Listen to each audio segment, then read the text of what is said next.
rappel de l'énoncé de l'exercice 34 dans lequel on vous donne des nombres et leur image. On va donc appliquer la formule vue dans le cours pour obtenir le coefficient d'une fonction affine. La formule, c'est la différence des y sur la différence des x. La différence des y, c'est la différence des ordonnées, la différence des images, divisée par la différence des antécédents, la différence des abscisses.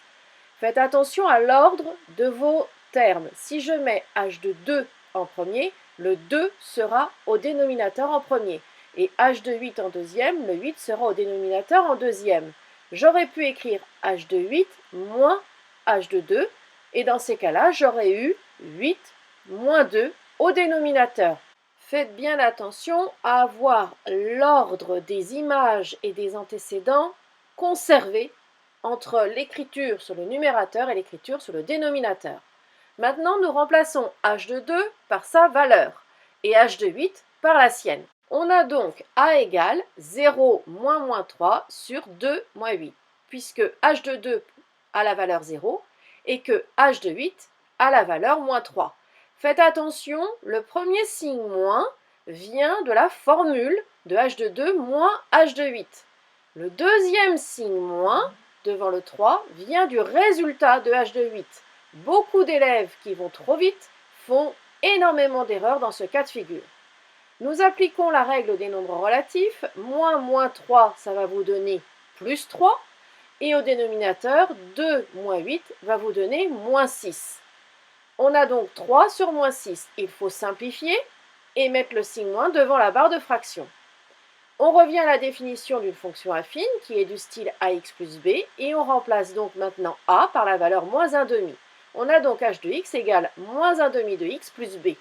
Pour trouver b, je remplace maintenant x par 2. J'aurais pu remplacer x par 8, il faut faire un choix. Donc je remplace x par 2. Donc je remplace x par 2 également dans l'expression moins 1 demi de x plus b. Mais en plus, je sais que mon h de 2 fait 0. Ce qui me permet de trouver une équation, moins 1 demi fois 2 plus b égale 0, qui me donne moins 1 plus b égale 0. Ça me donne b égale 1. Maintenant, je peux écrire l'expression de ma fonction, qui est moins 1 demi de x plus 1. J'ai oublié de corriger, mon signe moins de moins 1 demi devrait être devant la barre de fraction. Dans l'exercice 38, je dois utiliser la représentation graphique pour trouver un nombre et son image. Je pars du point A, son abscisse c'est moins 1, son ordonnée c'est 4, ce qui veut dire que l'image du nombre moins 1 par la fonction qui est représentée me donne 4. Pour le point B, son abscisse c'est 2, son ordonnée c'est également 2. Ça veut dire que l'image de 2 par la fonction qui est représentée est 2. Je peux donc traduire ces informations maintenant sur mon cahier. Je sais que la droite représentant la fonction affine passe par les points de coordonnées moins 1, 4 et 2, 2, ce qui se traduit par f de moins 1 égale 4 et f de 2 égale 2. Maintenant, grâce au cours, je vais calculer le coefficient de ma fonction affine en appliquant la formule delta de y sur delta de x. Delta de y, c'est f de moins 1 moins f de 2. Delta de x, c'est moins 1 moins 2. Je remplace f de moins 1 par sa valeur, c'est-à-dire 4, et f de 2 par sa valeur, c'est-à-dire 2. Ça me donne 4 moins 2 sur moins 1 moins 2.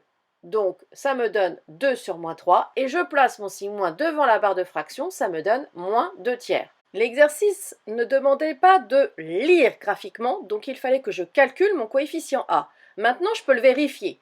Je vais aller du point A au point B et ça va me donner le coefficient directeur de ma droite qui est le coefficient de la fonction. Je peux me déplacer de deux façons différentes, d'abord du point B vers le point A ou alors du point A vers le point B. Nous avons déjà vu dans les exercices précédents que peu importe votre choix, vous trouverez le même résultat au final. Je commence par mon déplacement par rapport à l'axe des ordonnées. Je descends de 2 unités, donc j'ai moins 2, que je vais diviser par 3. Je retrouve bien le coefficient que j'ai trouvé par calcul, j'ai moins 2 tiers.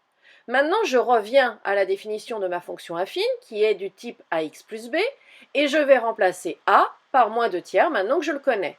Ça veut dire que f de x va être égal à moins 2 tiers de x plus b. Je prends une valeur pour mon x, j'ai choisi moins 1, Et là où j'avais x, je vais écrire moins 1. Donc je vais avoir moins 2 tiers fois moins 1 plus b. Maintenant, f de moins 1, ça a pour valeur 4. Donc, ça me permet d'écrire que moins 2 tiers fois moins 1 plus b est égal à 4. J'ai donc une équation que je vais pouvoir résoudre pour trouver la valeur de mon b. Moins 2 tiers fois moins 1. Avec la règle des signes, ça me donne plus 2 tiers. Plus b égale 4. Je calcule mon b, ça me donne 4 moins 2 tiers. Je dois mettre au même dénominateur pour pouvoir faire mon calcul. Ça me donne 12 moins 2 sur 3. Et donc, b va être égal à 10 tiers. Je garde bien la fraction puisque l'écriture décimale n'existe pas. Je conclus, f de x est égal à moins 2 tiers de x plus 10 tiers. Explication de la différence des écritures. Dans un résultat, le signe moins d'une fraction doit être placé devant la barre de fraction. Par contre, quand on va dans un calcul, le signe moins va être mis au numérateur. Respectez bien cela, cela vous évitera beaucoup d'erreurs. Pensez à une chose, quand votre numérateur est une expression algébrique, n'oubliez pas de mettre des parenthèses parce qu'il y aura un changement de signe à faire. Mais montez bien votre signe moins au numérateur quand vous commencez un calcul. Pour l'exercice 38, j'ai fait pareil. Mon résultat, dans la vidéo c'est pas le cas, mais dans la correction papier ça l'est. Le signe moins est devant la barre de fraction pour le 2 tiers de x plus 10 tiers. Par contre, je l'ai monté au numérateur pour le calcul, parce que si le signe moins était resté devant la barre de fraction, vous auriez peut-être moins vu la règle de signe qu'il fallait appliquer. Moins 2 fois moins 1 vous donne plus 2. Si le signe moins était resté devant la barre de fraction, il aurait été très loin et vous n'auriez peut-être pas vu cette règle des signes.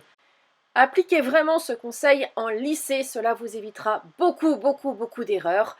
Montez le signe moins en mettant des parenthèses quand c'est une expression algébrique que vous avez au numérateur.